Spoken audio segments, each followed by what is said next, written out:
Anda mungkin pernah melihat video tentang makanan jalanan India dan bertanya-tanya, apakah orang-orang di sana benar-benar makan itu?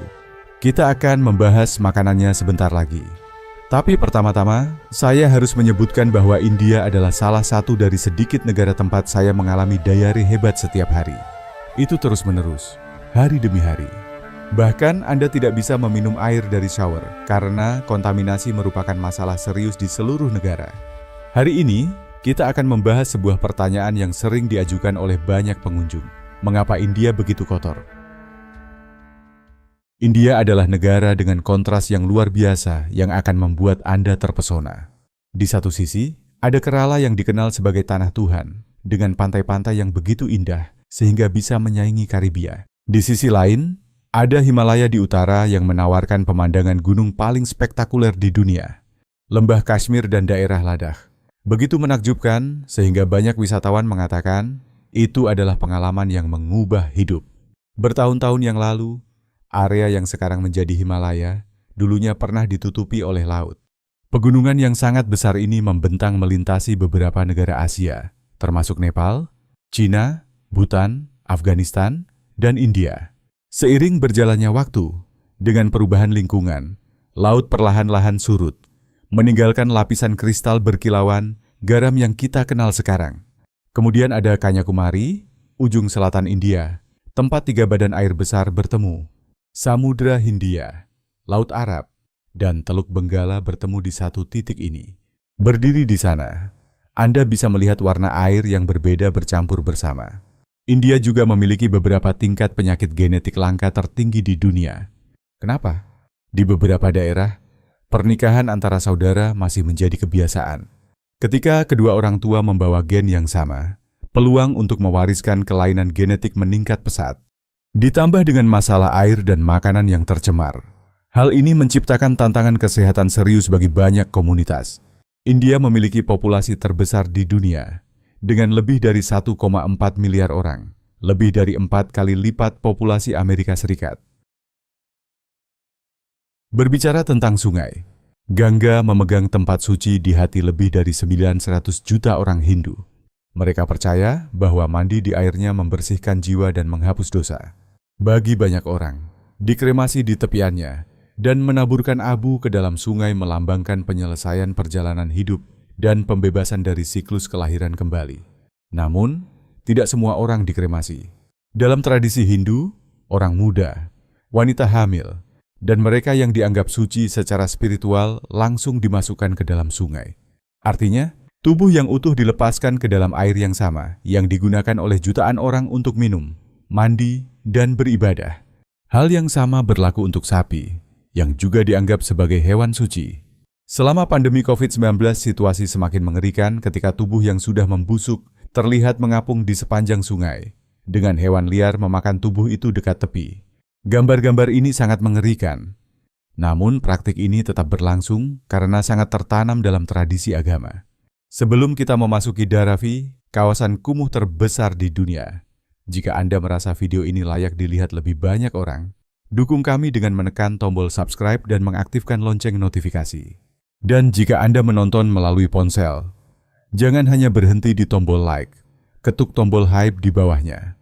Itu benar-benar membantu saya mendapatkan sedikit penghasilan tambahan, dan kami berjanji akan terus membawa konten menarik untuk Anda. Dharavi, yang terletak di pusat Mumbai, hanya mencakup 2,39 km persegi tetapi menampung lebih dari 1 juta orang. Itu berarti kepadatan penduduk lebih dari 418.000 orang per kilometer persegi. Untuk memberi gambaran, Manhattan memiliki sekitar 28.000 orang per kilometer persegi. Beberapa gang begitu sempit hingga Anda harus berputar untuk bisa melewatinya. Orang-orang memasak, mandi, dan menjalani hidup mereka di ruang yang lebih kecil daripada lemari di Amerika. Di dekat bengkel tembikar, penduduk harus menahan panas menyengat dari tungku dan asap hitam pekat yang memenuhi udara. Namun, kawasan kumuh ini menghasilkan $1 miliar setiap tahun. Benar, $1 miliar dari tempat yang kebanyakan orang anggap sebagai daerah termiskin di dunia. Bagaimana caranya? Mereka menciptakan ekonomi daur ulang dan manufaktur yang sangat efisien. Sampah plastik dari seluruh India mengalir ke Dharavi, di mana itu disortir, dibersihkan, dan diproses menjadi produk baru yang dijual ke seluruh dunia. Beberapa produk ini bahkan sampai di Amazon. Ada sekolah swasta yang memungut biaya 125 juta per tahun. Rumah dijual seharga $25.000 dan sewa bulanan rata-rata $160. Yang lebih mengejutkan lagi adalah di negara dengan 80,5% populasi beragama Hindu. Anda akan menemukan kuil-kuil indah di seluruh kawasan kumuh. Ada pabrik pakaian yang mengekspor produk secara internasional. Penataan tampak sederhana, tetapi operasi bisnisnya sangat canggih dan menguntungkan. Tantangan infrastruktur memang nyata. Air disediakan gratis, tetapi hanya untuk 3 jam per hari. Jika Anda melewatkan waktu itu, Anda harus menunggu sampai hari berikutnya. Turis juga disarankan untuk tidak masuk ke Dharavi sendirian, karena mudah tersesat atau menjadi sasaran pencurian. Menariknya, daerah ini mendapat ketenaran internasional sebagai lokasi syuting film Slumdog Millionaire yang memenangkan Oscar pada tahun 2008 yang disutradarai oleh Danny Boyle. Jujur saja, meskipun mereka menawarkan lebih banyak uang, saya tetap tidak akan memilih tinggal di Dharavi. Jika Anda merasakan hal yang sama, ketik angka 3 di komentar di bawah. Sekarang mari kita bahas tentang makanan jalanan India. Dan saya peringatkan, beberapa praktik ini akan mengejutkan Anda. Saya sudah sebutkan sebelumnya bahwa saya mengalami diare hebat setiap hari di India. Izinkan saya ceritakan tentang roti yang ditekan di ketiak. Alih-alih menggunakan tangan untuk meratakan adonan, beberapa penjual menaruhnya di bawah ketiak mereka, menguleni beberapa kali agar apa yang mereka sebut bumbu alami meresap, lalu menggorengnya di minyak. Penjual harus tidak memiliki bau badan agar ini berhasil dengan baik. Mereka menganggap ini sebagai perasa alami. Kemudian ada persiapan minuman lidah buaya. Penjual, tanpa sarung tangan, langsung memotong dan memeras lendir lidah buaya, menambahkan sirup, dan menyajikannya kepada pelanggan. Untuk jus tebu, mereka tidak mengupas tebu. Mereka hanya mengelap kulitnya dengan kain dan langsung menekan ke mesin pemeras. Di negara bagian Chhattisgarh, ada hidangan yang disebut saus semut merah atau chapra. Saus ini terbuat dari cairan tubuh dan telur semut merah. Semut dikeringkan, digiling, dan dicampur dengan garam dan pemanis. Saus ini memiliki rasa manis dan sedikit pedas karena semut mengandung asam formiat. Orang-orang menganggapnya sebagai hidangan lezat dan percaya memiliki khasiat obat. Jika bermain api bukan hal Anda bisa menikmati hidangan nasi tradisional seharga sekitar 50 sen. Setelah itu, cobalah panipuri, yang secara harfiah berarti roti air, salah satu makanan jalanan India yang paling populer dan ikonik. Bagi yang benar-benar berani, ada paan api di New Delhi dan Mumbai. Hidangan ini melibatkan menaruh api nyata di dalam mulut Anda. Ini adalah campuran rempah-rempah, buah kering, biji adas panggang, daun kapulaga, cengkeh, dan saus. Semua dibungkus dengan daun sirih. Penjual menyalakannya sebelum memasukkannya ke mulut Anda. Ketika Anda menutup mulut, api langsung padam. Orang India percaya ini dapat menyembuhkan batuk, pilek, sakit kepala, dan meningkatkan kesehatan secara keseluruhan. Atau Anda bisa mencoba hal lain di warung smoothie anggur hijau yang sangat populer. Orang India hanya menyentuh makanan dengan ujung jari mereka, tidak pernah menggunakan seluruh tangan, dan tidak pernah menggunakan tangan kiri karena dianggap tidak bersih. Mereka percaya bahwa makanan dan minuman adalah hadiah dari Tuhan Yang Maha Esa dan harus diterima dengan tangan telanjang sebagai tanda penghormatan. Roti pipih seperti roti dan chapati sangat cocok untuk menyendok kari. Tetapi cobalah melakukan itu dengan garpu dan sendok. Singkatnya, ciri umum dari hidangan India adalah bahwa tangan kosong koki langsung dicelupkan ke segala sesuatu, mulai dari hidangan kering hingga yang berkuah. Apakah Anda cukup berani untuk mencoba seluruh kombinasi ini? Komentar ya atau tidak di bawah, dan bagikan pendapat Anda dengan kami. Sebagai bonus, India juga menawarkan teknik pijat unik yang menggabungkan kekuatan sentuhan dengan energi kosmik untuk membantu meredakan kelelahan. Dan jika Anda berpikir api hanya untuk makanan, pikirkan lagi, di India, beberapa tukang cukur bahkan menggunakan api untuk memotong rambut. Cukur di sini hanya memerlukan sekitar $1.25. Tetapi tukang cukur melakukannya dengan intensitas seperti seseorang yang berjuang untuk hidup. Selanjutnya, Anda akan menyaksikan sapi di India yang diperlakukan dengan status baru. Menyinggungnya akan dihukum dengan harga yang tinggi. India melarang pembunuhan sapi sepenuhnya. Anda boleh membunuh domba, kambing, dan kerbau, tetapi tidak pernah sapi. Jadi jika Anda menginginkan steak sapi, Anda benar-benar tidak beruntung. Yang mungkin Anda dapatkan sebagai gantinya adalah daging kerbau yang legal selama pandemi COVID. Sementara dunia berjuang dengan vaksin dan pengobatan medis, beberapa pengikut Hindu pergi ke tempat perlindungan sapi di negara bagian Gujarat setiap minggu untuk mandi dengan susu sapi dan mengoleskan campuran urin dan kotoran sapi ke tubuh mereka. Mereka percaya ini dapat meningkatkan kekebalan tubuh terhadap virus. Tidak ada dokter yang merekomendasikan praktik ini, tetapi orang melakukannya dengan keyakinan penuh. Praktik agama sekitar sapi sangat menarik. Orang-orang mencari berkah dengan memegang ekor sapi dan membiarkan sapi menyentuh kepala mereka. Mereka percaya ini menghubungkan mereka langsung dengan energi ilahi. Di negara bagian Benggala Barat, sapi diwajibkan memiliki kartu ID untuk mencegah penyelundupan ternak dan melindungi hewan-hewan tersebut. Ini berarti sapi bisa berkeliaran bebas di jalanan, tidur di mana saja, dan melakukan apa saja yang mereka suka. Ada bahkan hari libur yang sepenuhnya didedikasikan untuk sapi yang disebut Gopastami. Pada hari ini, semua sapi, baik yang liar maupun yang dipelihara, dimandikan dan dihias dengan garland bunga. Namun mungkin festival yang paling aneh terkait sapi adalah pertempuran Bidakala, di mana orang-orang melemparkan potongan kotoran sapi satu sama lain. Peserta selalu terluka, tetapi penduduk desa percaya bahwa luka-luka itu akan sembuh dalam waktu 3 hari. Di India, jika Anda perlu naik bus atau kereta, Anda tidak akan kesulitan untuk naik, meskipun tampaknya sangat penuh.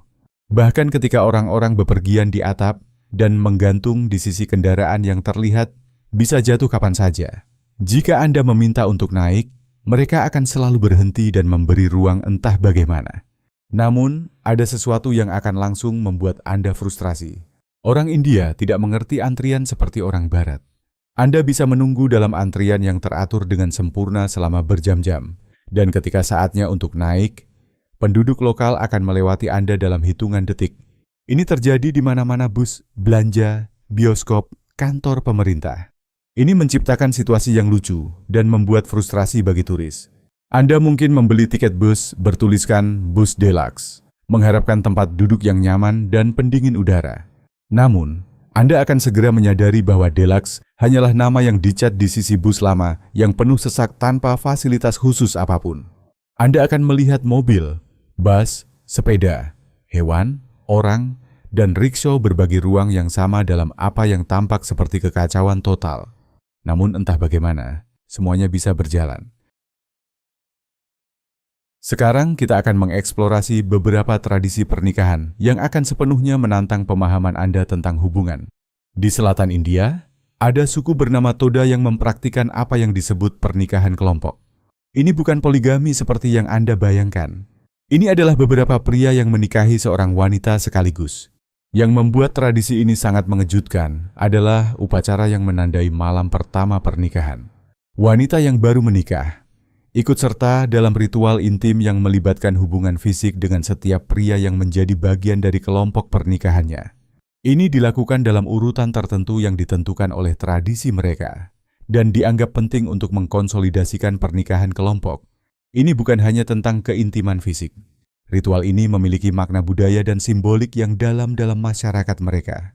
Mereka percaya bahwa dengan berbagi keintiman fisik dengan setiap suami, wanita tersebut membangun ikatan yang lebih dalam dan setara dengan semua anggota kelompok pernikahannya. Hal ini juga terkait dengan kepercayaan budaya tentang kesuburan, keharmonisan, dan transfer energi antara suami dan istri. Praktik ini menawarkan jendela yang menarik untuk melihat bagaimana berbagai budaya memandang institusi dasar seperti pernikahan dan keluarga. Perlu dicatat bahwa India adalah negara yang menciptakan Kama Sutra, panduan kehidupan intim yang paling lengkap yang pernah ditulis. Teks kuno ini mencakup segala hal, mulai dari perkenalan dan rayuan hingga hubungan intim dan perilaku romantis yang tepat. Salah satu dari sedikit masyarakat kanibal yang masih ada di dunia saat ini, beroperasi secara terbuka di India, terutama di kota kuno Varanasi.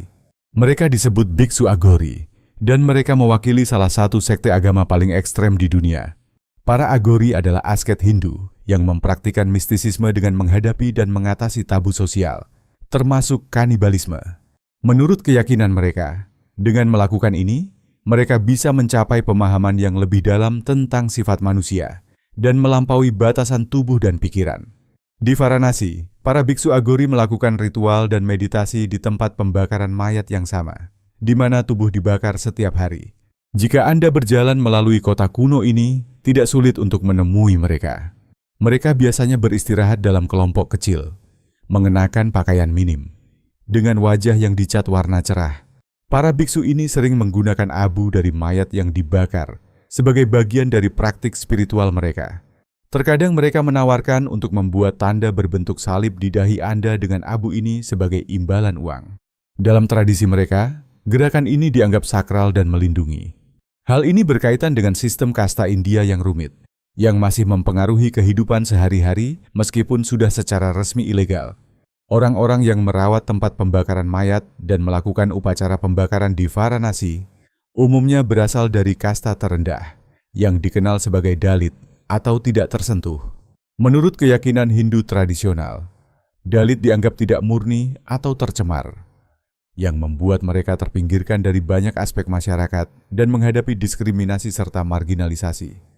Mereka biasanya bertanggung jawab atas pekerjaan yang dianggap tidak murni oleh masyarakat Hindu, seperti menangani mayat, membersihkan kotoran manusia, dan pekerjaan lain yang tidak akan dilakukan oleh kasta yang lebih tinggi. Tidak semua tempat terpencil di India ramah. Pulau North Sentinel, yang terletak di Kepulauan Andaman dan Nicobar, dikenal sebagai tempat paling berbahaya di planet ini karena suku Sentinel yang terisolasi yang tinggal di sana. Penduduk pulau ini begitu terisolasi sehingga mereka hampir tidak pernah berhubungan dengan dunia luar selama ribuan tahun. Beberapa kali kontak dilakukan, namun selalu berakhir dengan tragedi karena orang-orang Sentinel tidak siap menghadapi virus umum seperti flu. Mereka bisa meninggal karena penyakit yang dianggap sepele oleh kebanyakan orang. Setiap upaya mendekati pulau ini disambut dengan permusuhan dan kekerasan langsung. Suku Sentinel akan menyerang siapa saja yang mendekati pantai mereka menggunakan busur, panah, dan tombak. Ini dibuktikan secara tragis pada tahun 2018 ketika seorang misionaris Amerika bernama John Allen Chow diusir saat mencoba untuk menginjili suku tersebut. Bahkan kontak tidak sengaja dengan orang luar telah mengakibatkan wabah penyakit yang menghancurkan suku tersebut di masa lalu. Berikut sesuatu yang akan mengejutkan Anda tentang spiritualitas India. Hinduism tidak hanya memiliki satu dewa atau bahkan beberapa dewa.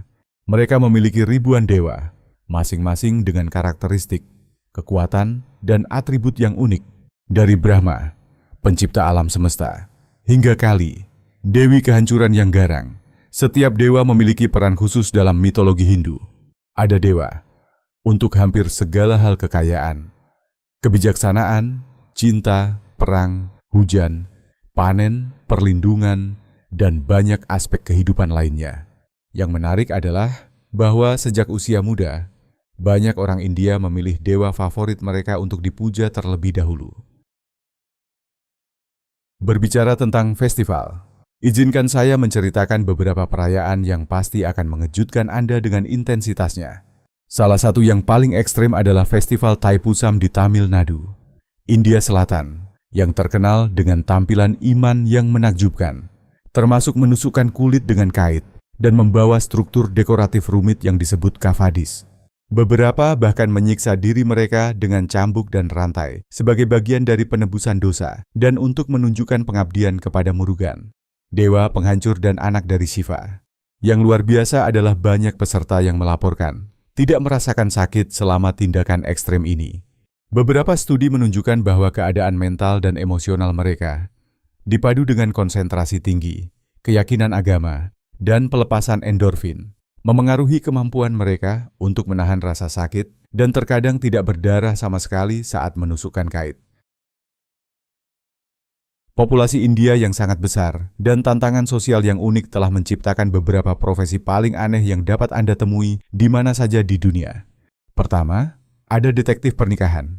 Dengan lebih dari 15.000 profesional yang bekerja di seluruh negara. Pekerjaan mereka adalah menyelidiki ketidaksetiaan dan meneliti apakah calon pasangan pernah memiliki hubungan dengan orang lain di masa lalu. Namun yang lebih aneh lagi adalah pemeriksa ludah di Mumbai. Profesi ini ada karena meludah di tempat umum. Menjadi masalah yang begitu meluas, sehingga kota ini membutuhkan pemeriksa rahasia untuk menangkap pelanggar. Banyak orang India mengunyah paan, campuran daun sirih dan kenari areca yang menghasilkan noda merah saat diludahkan. Noda ini mengotori dinding, jalan, dan segala sesuatu yang tersentuh. Anda akan melihat tanda dilarang. Meludah di mana-mana di taksi, di rickshaw, di fasad gedung. Pemeriksa rahasia ini berbaur dengan kerumunan, menunggu untuk menangkap orang yang meludah agar mereka bisa memberikan denda. Ini adalah permainan kucing dan tikus antara pemeriksa dan peludah kebiasaan di seluruh kota. Tantangan hidup di negara. Dengan populasi terbesar di dunia begitu luas, sehingga kreativitas dan adaptasi orang India menonjol seperti di tempat lain. Ini adalah kebenaran yang terus mengagumkan siapa saja yang bepergian di seluruh India. Baik, Anda sedang mencoba naik kereta atau bus, Anda akan selalu bertemu seseorang di setiap tempat yang siap menjual sesuatu atau menyediakan apa yang Anda butuhkan dengan cara apapun. Jika payung Anda rusak, Anda akan bertemu dengan seseorang yang tahu bagaimana cara memperbaikinya. Jika Anda perlu potong rambut di pinggir jalan, akan ada seseorang yang menawarkan jasa itu tanpa ragu. Di India, ada orang-orang yang bisa menyetel tulang di tengah jalan, menyembuhkan luka, dan bahkan mereka yang berkeliling membersihkan telinga atau menghilangkan kapalan dan masalah kaki dengan mudah yang mengejutkan. Ketika berbicara tentang masalah kebersihan, penting untuk diakui bahwa banyak orang India menyadari situasi tersebut dan sedang berusaha untuk memperbaikinya. Di seluruh negeri, relawan, kelompok non-pemerintah, dan pemerintah itu sendiri bekerja untuk meningkatkan kesadaran tentang pentingnya kebersihan dan melaksanakan program pembersihan ruang publik. Selain itu, beberapa daerah di India mulai menerapkan langkah-langkah kreatif, seperti menawarkan hadiah untuk daur ulang dan meluncurkan kampanye untuk mengurangi penggunaan plastik sekali pakai. Ini terjadi sebagian karena India masih merupakan negara miskin dengan populasi besar. Meskipun negara ini telah mengalami pertumbuhan ekonomi yang kuat, pemerintah kesulitan untuk mengubah kemajuan ini menjadi standar hidup yang lebih baik dan distribusi pendapatan yang lebih adil. Akibatnya, tingkat kemiskinan tetap tinggi. Dengan sekitar 35% orang India hidup dengan hanya beberapa dolar per hari. Dari sini, menjadi jelas bahwa tantangan sanitasi India sebagian besar terkait dengan kurangnya pendidikan dan pengarahan. Daerah yang paling kotor biasanya ditemukan di wilayah yang lebih miskin, di mana sekolah-sekolah kekurangan dana, dan orang-orang menghadapi kesulitan keuangan yang parah. Juga jelas bahwa tidak semua bagian negara menderita kebersihan yang buruk. Masalah ini terutama terkonsentrasi di komunitas berpendapatan rendah. Meskipun ini tidak membenarkan hal itu, beberapa kebiasaan budaya juga memainkan peran dalam membentuk perilaku ini. Meskipun semua tantangan yang telah kita bahas, India juga rumah bagi beberapa pencapaian arsitektur dan seni paling luar biasa dalam sejarah umat manusia. Izinkan saya menceritakan beberapa yang akan membuat Anda terkesima. Kuil Meenakshi Amman di Madurai adalah salah satu situs agama paling indah di dunia. Kuil ini, yang didedikasikan untuk Dewi Hindu Meenakshi, adalah mahakarya arsitektur, Dravida dengan menara yang dipahat rumit, gopuram berwarna-warni, dan halaman yang dihias yang memakan waktu berabad-abad untuk diselesaikan. Meenakshi, yang juga dikenal sebagai Parvati, dihormati sebagai Dewi Cinta, kesuburan, dan kebijaksanaan. Kompleks kuil ini begitu rumit dan detail, sehingga Anda bisa menghabiskan berhari-hari menjelajahinya dan masih menemukan elemen seni baru. Setiap permukaan dipenuhi dengan patung, lukisan, dan ukiran yang menceritakan kisah-kisah dari mitologi Hindu. Situs luar biasa lainnya adalah Gua Ajanta di negara bagian Maharashtra. Gua-gua ini mengandung beberapa lukisan batu tertua dan paling terawat di dunia yang berasal dari abad kedua SM. Dihiris langsung ke tebing. Gua-gua ini memamerkan kreativitas seni dan keterampilan teknis India kuno. Lukisan dan patung di Ajanta menggambarkan adegan dari kehidupan Buddha dan tokoh agama lainnya, serta adegan kehidupan sehari-hari di India kuno. Tingkat detail dan kecanggihan artistiknya luar biasa, terutama mengingat mereka dibuat lebih dari 2000 tahun yang lalu dengan alat primitif. Jadi, itulah 15 fakta yang mengagumkan tentang kehidupan nyata di India yang tidak banyak orang pelajari dari dokumenter perjalanan atau film Bollywood. Yang paling mencolok bagi saya tentang India adalah bagaimana negara ini mengandung setiap ekstrem pengalaman manusia secara bersamaan. Kekayaan luar biasa dan kemiskinan yang sangat mendalam. Kebijaksanaan kuno dan inovasi modern. Keindahan yang menakjubkan dan tantangan yang mengejutkan. Spiritualitas mendalam dan pragmatisme praktis. Ini adalah negara yang memaksa Anda untuk memperluas pemahaman Anda tentang apa yang mungkin dalam masyarakat manusia. India menantang setiap asumsi yang Anda miliki tentang bagaimana seharusnya masyarakat berfungsi, apa yang normal, dan apa yang dapat diterima. Itu sekaligus menginspirasi dan mengganggu, indah dan kacau, spiritual dan material. Yang terpenting, itu nyata dengan cara yang tidak dimiliki banyak tempat lain. Apa yang paling mengejutkan Anda tentang fakta-fakta ini? Apakah Anda pernah mengalami hal serupa dalam perjalanan Anda? Beritahu saya di kolom komentar di bawah. Jika Anda sudah menonton sejauh ini, kami senang mengetahui Anda menikmati video ini. Ketuk tombol like agar kami tahu konten ini membuat perbedaan. Dan jika Anda menonton melalui ponsel, pastikan untuk mengetuk tombol hype di bawah. Itu hanya memakan beberapa detik, tetapi bisa membantu video ini menjangkau lebih banyak orang. Terima kasih telah menonton, dan saya akan melihat Anda di petualangan berikutnya. Terima kasih sudah menonton. Kalau video ini lucu atau bermanfaat, jangan lupa like, subscribe, dan nyalakan loncengnya agar tidak ketinggalan video baru. Sampai jumpa di video berikutnya.